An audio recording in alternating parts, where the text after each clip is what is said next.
গুম ও বিচার বহির্ভূত হত্যা বিরোধী আন্তর্জাতিক সনদে বাংলাদেশের পক্ষে সই করলেন ডক্টর ইউনূস। ঐতিহাসিক মুহূর্ত হয়ে থাকবে বললেন প্রধান উপদেষ্টা। বন্যা আক্রান্ত 11 জেলায় নিহতের সংখ্যা বেড়ে 52। ফেনীতে উন্নতি হলেও বন্যা পরিস্থিতির অবনতি নোয়াখালী ও লক্ষ্মীপুরে। দেশের সার্বভৌমত্বের ক্ষতি করে এমন কারোর সাথে সম্পর্ক রাখতে চায় না বিএনপি বললেন আমির খুসরো। রাশিয়ান রাষ্ট্রদূতের সাথে বৈঠক। এবং সাবেক বাণিজ্যমন্ত্রী টিপু মুন্সি গ্রেপ্তার, আরও 5 দিনের রিমান্ডে সালমান ও আনিসুল হক।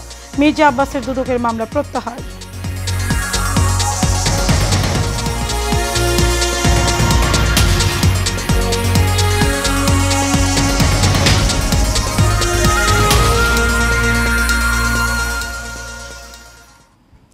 সাউথ এশিয়ান নিউজে আপনাদের সাথে আছে আমি মারিয়া মিখো। এতক্ষণ শুনছিলেন বিআরবি কেবল ইন্ডাস্ট্রিজ লিমিটেড সংবাদ শিরোনাম। চলে যাব পুরো সংবাদে।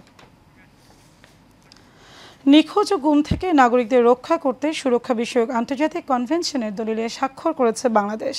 প্রধান উপদেষ্টা ডক্টর মোহাম্মদ ইউনূস এতে স্বাক্ষর করেন। এই সময় উপস্থিত ছিলেন উপদেষ্টা পরিষদের সদস্যরা। প্রধান উপদেষ্টা বলেন, আন্তর্জাতিক গুম প্রতিরোধ দিবসের আগের দিনে এই পদক্ষেপ একটি ঐতিহাসিক মুহূর্ত হয়ে থাকবে। এছাড়া শেখ হাসিনা সরকারের 15 বছরের শাসনামলে নিরাপত্তা বাহিনীর মাধ্যমে গুমের প্রতিটি ঘটনা তদন্তের জন্য একটি কমিশন গঠন করা হয়েছে বলেও জানান তিনি। রাষ্ট্রীয় অতিথি ভবন যমুনায় অন্তর্বর্তী সরকারি উপদেষ্টাদের সাপ্তাহিক বৈঠক চলছে আজ। গত 21 আগস্ট প্রধান উপদেষ্টার প্রেস সচিব শফিকুল আলম জানিয়েছেন, সুরক্ষা বিষয়ক আন্তর্জাতিক কনভেনশনের দলিলে শিগগিরই স্বাক্ষর করবে বাংলাদেশ।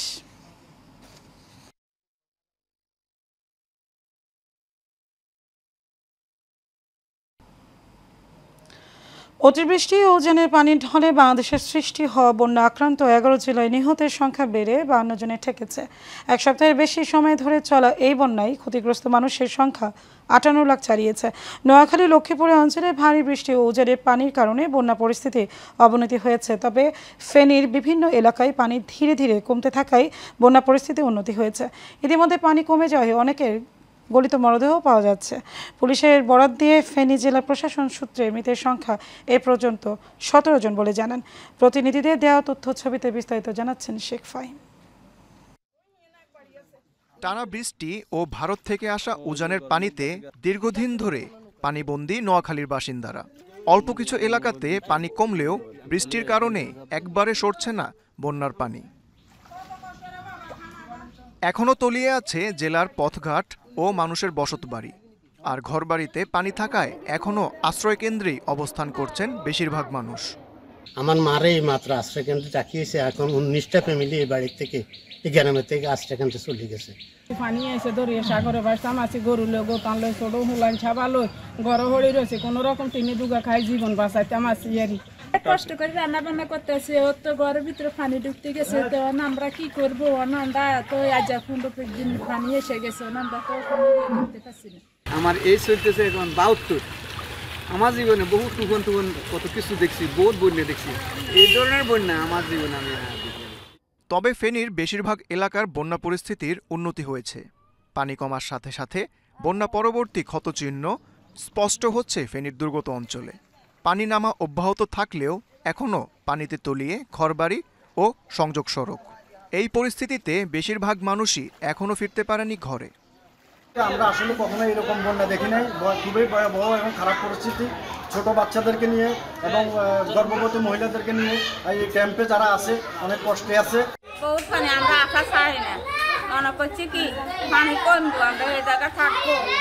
বাধ্যগত আমরা এই জায়গায় বসবাস করতেছি। ওনাদের খাওয়া দাওয়া যে ব্যবস্থা বা ওনাদের স্বাস্থ্য যে ব্যবস্থাগুলো, মেডিকেল কোনো টিম আমাদের এখানে নেই, বা বেসরকারিভাবে কোনো মেডিকেল টিম আমাদের এখানে কোনো সেবা সহযোগিতা এত আমরা পাচ্ছি না, ততটুকু আমার প্রয়োজন। কুমিল্লায় গোমতী নদীর পানি কমে বিপদসীমার নিচ দিয়ে প্রবাহিত হচ্ছে। বুড়িচংয়ে ঘরবাড়ি থেকে নামতে শুরু করেছে পানি। এদিকে ডাকাতিয়ার পানি বাড়ায় মনোহরগঞ্জে বেড়েছে বন্যার পানি। Sheikh Fahim, Asian television.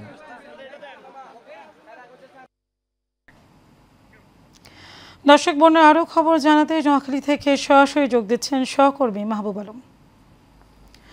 মাহবুব, আশা করি আমাকে শুনতে পাচ্ছেন। মাহবুব, বন্যার সর্বশেষ কি খবর আছে এই পর্যন্ত আপনার কাছে? যে পানি যত কমতে শুরু করেছে তত ক্ষত স্পষ্ট হচ্ছে নোয়াখালীতে।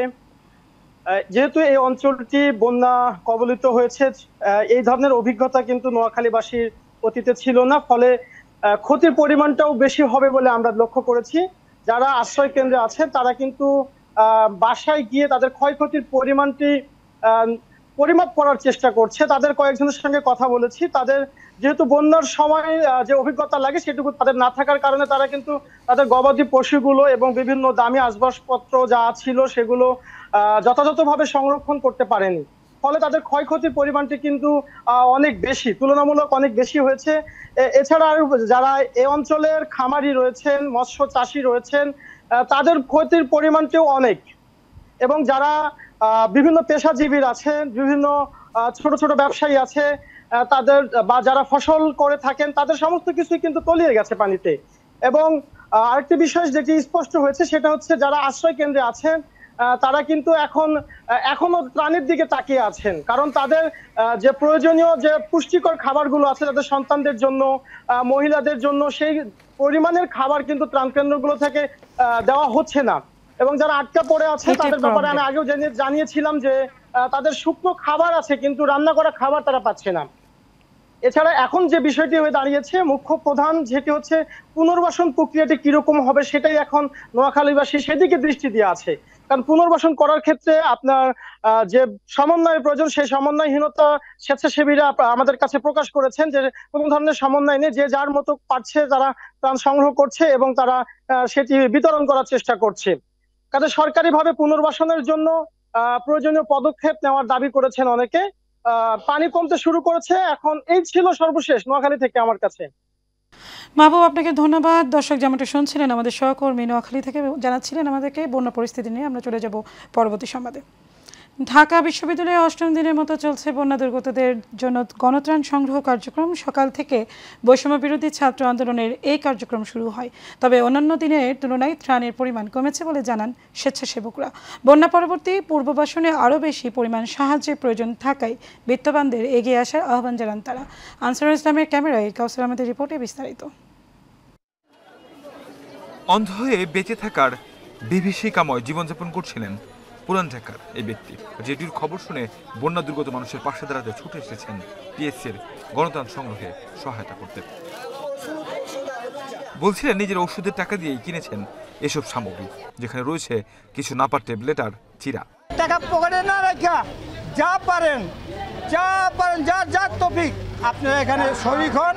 বন্যা কবলিত মানুষের সাহায্যার্থে হাত বাড়াচ্ছেন অবুঝ শিশুরাও, যার যার সাধ্য অনুযায়ী সহায়তা করছেন তারা। কেন তারা অনেক কঠিন সময় পরিস্থিতি হচ্ছে, তাদের ত্রাণ দেওয়া উচিত। এখানে বন্যার মানুষদের খাবার দেওয়ার জন্য টাকা জমাচ্ছে। এখন আগের চেয়ে বেশি পরিমাণ ত্রাণের প্রয়োজন বলে জানান সংগ্রহকারীরা। সে তুলনায় ত্রাণের পরিমাণ কমে যাওয়ায় বিত্তবানদের এগিয়ে আসার আহ্বান জানান তারা। ত্রাণের পরিমাণটা প্রথম দিকগুলোর তুলনায় ধীরে ধীরে কমে যাচ্ছে, এটা আমরা দেখতেই পাচ্ছি। নগদ অর্থেও যে প্রদান করছে এটাও কমে গেছে। তো এটা আসলে একটু আমাদের কাছে উদ্বিগ্নের বিষয়। যারা আসছে না তাদের প্রতি আহ্বান থাকবে তারা যেন এগিয়ে আসে, তাহলে হচ্ছে পুনর্বাসনের কাজটা সুবিধা হবে। সব শ্রেণী পেশার মানুষ বন্যা কবলিত সব মানুষকে এখনো পর্যন্ত সাহায্য করে যাচ্ছে। তবে যারা এখনো অংশগ্রহণ করেনি তাদের এগিয়ে আসার আহ্বান জানান সংশ্লিষ্ট। কাউসার আহমেদ, এশিয়ান টেলিভিশন, ঢাকা।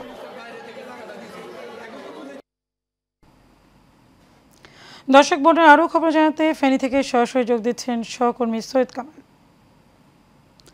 সৈয়দ কামাল, আপনি নিশ্চয়ই আছেন সেখানে। বন্যার সর্বশেষ কি খবর রয়েছে আপনার কাছে, আমাদেরকে জানান।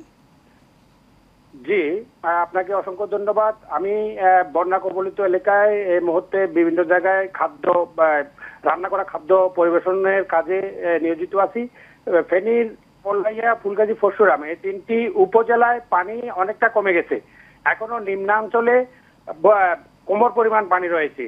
তবে এই এলাকায় সবচেয়ে বেশি ক্ষতিগ্রস্ত হয়েছে মৎস্য খামার, তারপর পোল্ট্রি ফার্ম এবং ডেয়ারি খামার সহ প্রায় 2 শতাধিক মাটির ঘর ইতিমধ্যে বানের পানি নেমে যাওয়ার পর 2 শতাধিক কাঁচা ঘর মাটির সাথে তলিয়ে গেছে।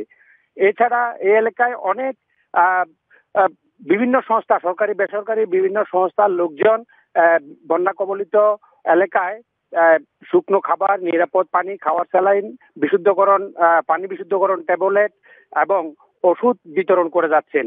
তাছাড়া ঢাকা চট্টগ্রাম থেকে অনেক সংস্থা, সরকারি বেসরকারি অনেক সংস্থা, বাসামিয়া ফাউন্ডেশন, বাসামিয়া মজুমদার ফাউন্ডেশন, মৌলভী শামসুল করিম কল্যাণ ট্রাস্ট এবং এই ধরনের এই জাতীয় অনেকগুলি সংস্থা এসে এই এলাকায় কাজ করছে।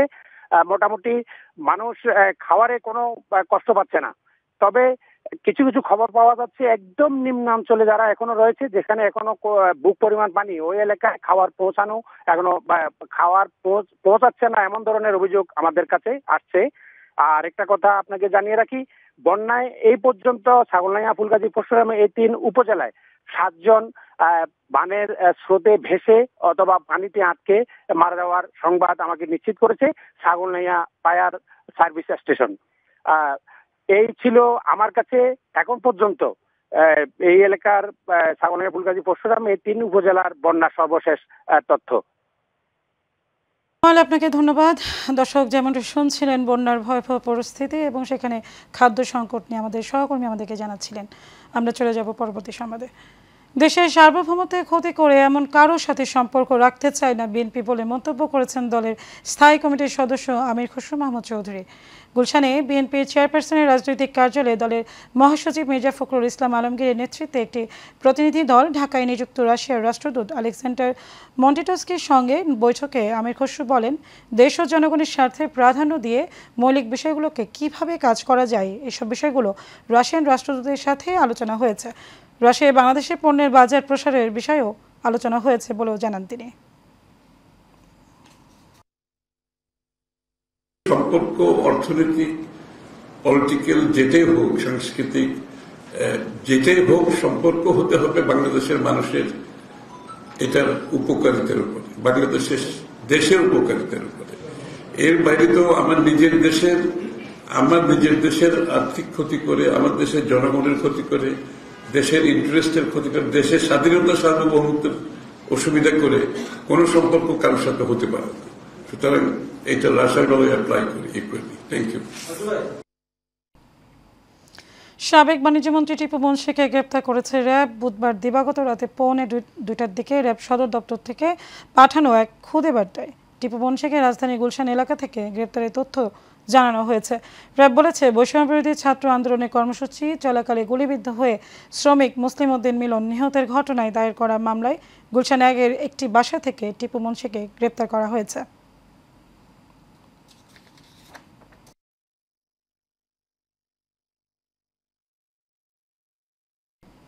বৈষম্যবিরোধী ছাত্র আন্দোলনের সুমন শিকদার নামে এক যুবককে হত্যা মামলায় সাবেক প্রধানমন্ত্রী শেখ হাসিনার বেসরকারি শিল্প ও বিনিয়োগ উপদেষ্টা সালমান এফ রহমান ও সাবেক আইনমন্ত্রী আনিসুল হকের 4র্থ দফায় 5 দিনের রিমান্ড মঞ্জুর করেছেন আদালত। এছাড়া রাজধানীর আদাবরে পোশাক শ্রমিক রুবেল হত্যা মামলায় সাবেক এমপি সাদেক খান ও চাকরিচ্যুত সেনা কর্মকর্তা জিয়াউল আহসানের 5 দিনের রিমান্ড মঞ্জুর করা হয়েছে। বৃহস্পতিবার সকালে ঢাকার মেট্রোপলিটন ম্যাজিস্ট্রেট নুরুল হুদা চৌধুরী আদালত রিমান্ডের আদেশ দেন। এর আগে সকাল 7টার দিকে তাদের আদালতে তোলা হয়। ঢাকার বিশেষ জজ 4-এর বিচারক রবিউল আলমের আদালত দুদকের আবেদনের পরিপ্রেক্ষিতে আদালত বিএনপির স্থায়ী কমিটির সদস্য মির্জা আব্বাসের বিরুদ্ধে বিচারাধীন মামলাটি প্রত্যাহারের আবেদন মঞ্জুর করেন। দুদকের public prosecutor PP Mir Ahmed Ali Salam এ মামলা প্রত্যাহার চেয়ে আবেদন করেন। শুনানি শেষে আদালত তার বিরুদ্ধে বিচারাধীন মামলাটি প্রত্যাহারের আবেদন মঞ্জুর করেন। এ মামলায় অপর 2 আসামি হলেন বিএনপির সাবেক এমপি আলী আসগর লবি ও সরকারি কর্মকর্তা মাহফুজুল ইসলাম। মির্জা আব্বাসের আইনজীবী মাহিউদ্দিন চৌধুরী এ তথ্য নিশ্চিত করেন।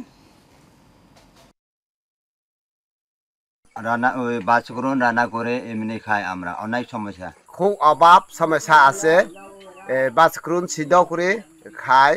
এদিকে খাদ্য সংকটের খবর পাওয়ার সাথে সাথে দুর্গম এলাকায় চাল পাঠানো হয়েছে বলে জানায় উপজেলা নির্বাহী কর্মকর্তা। এখানে বেশ কিছু পরিবার রয়েছে যেখানে খাদ্য ঘাটতি রয়েছে। তো আমরা গতকালকে সংশ্লিষ্ট চেয়ারম্যানকে যোগাযোগ করেছি এবং আমরা আজকেই দুপুরের পরে 2টি বোটে করে 1 মেট্রিক টন চাল আমরা ওখানে পাঠানোর ব্যবস্থা করছি এবং সেটি আজকে দুপুরের পর এটা রওনা দিবে। এর আগেও 2016 সালে জুম চাষ না হওয়ায় খাদ্য সংকট দেখা দেয় থানচির বিভিন্ন দুর্গম পাড়ায়। এই যে মিতু, এশিয়ান টেলিভিশন। 2 ম্যাচ সিরিজের দ্বিতীয় ও শেষ টেস্টে আগামীকাল স্বাগতিক পাকিস্তানের বিপক্ষে মাঠে নামবে বাংলাদেশ। রাওয়ালপিন্ডিতে ম্যাচটি শুরু হবে বাংলাদেশ সময় 11:30টায়। সিরিজের প্রথম ম্যাচে ঐতিহাসিক 10 উইকেটে জিতেছে টাইগাররা। এই ম্যাচে পরাজয় এড়ালেই প্রথমবারের মতো পাকিস্তানের বিপক্ষে সিরিজ জিতবে নাজমুল শান্তর দলের খেলোয়াড়রাও আছে দুর্দান্ত ফর্মে। এই ম্যাচে ড্র নয়, জয় নিয়েই ভাবছে টাইগাররা। তবে পাকিস্তানের বিপক্ষে তাদের ঘরের মাঠে কাজটা যে সহজ হবে না তাও ভালো করে জানা সফরকারীদের। এদিকে সমালোচনার ঝড় থামিয়ে আবারও জয়ের ধারায় ফিরতে চায় পাকিস্তান। শেষ করবো এশিয়া নিউজ, তার আগে বিআরবি কেবল ইন্ডাস্ট্রি লিমিটেড সংবাদ শিরোনাম জানাবো বড় একবার।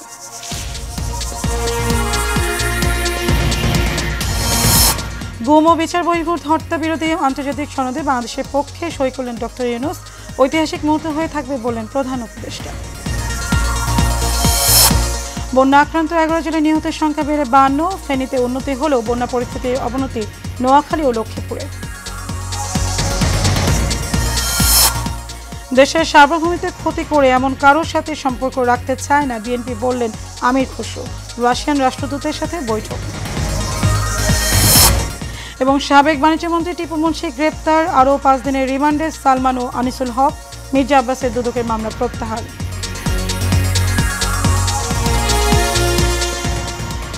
দর্শক, এই ছিল আমাদের এতক্ষণকার আয়োজন। আমাদের পরবর্তী সংবাদ দেখার আমন্ত্রণ রইল। ধন্যবাদ।